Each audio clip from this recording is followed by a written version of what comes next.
আরে ইয়ার, আমাকে মামার বাড়ি যেতে হবে, কিন্তু আমার কাছে তো মাত্র 10 টাকা আছে, আর বাসের ভাড়া তো অনেক বেশি। আরে এ রশি কোথা থেকে আসলো? এই আসা যাওয়ার রাস্তায় রশি কে ফেললো? এই রশিটা তো আমিই পাইছি, আমিই নিয়ে যাই, আমার যদি কোনো কাজে আসে। হাঁটতে হাঁটতে তো আমার পায়ে ব্যথা হয়ে গেল, আর আমার মামার বাড়ি তো এখনো অনেক দূর। যদি এই টাকা ডবল হয়ে যেত তাহলে তো আমি আমার মামার বাড়ি চলে যেতে পারতাম।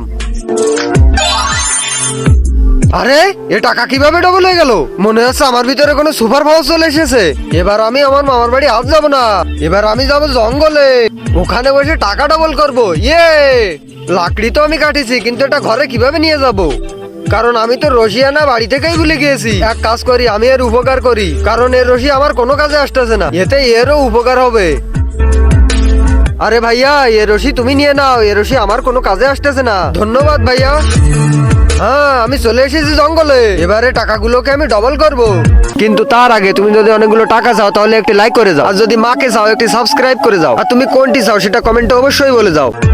আরে এ টাকা তো ডবল হচ্ছে না, মনে হচ্ছে জাদু আমার ভিতরে না, ওই রশির ভিতরে ছিল। তাড়াতাড়ি গিয়ে রশিটা নিয়ে আসি।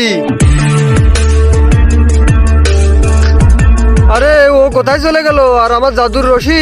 বন্ধুরা তোমরা যদি জানো অবশ্যই কমেন্ট বক্সে বলে যাও।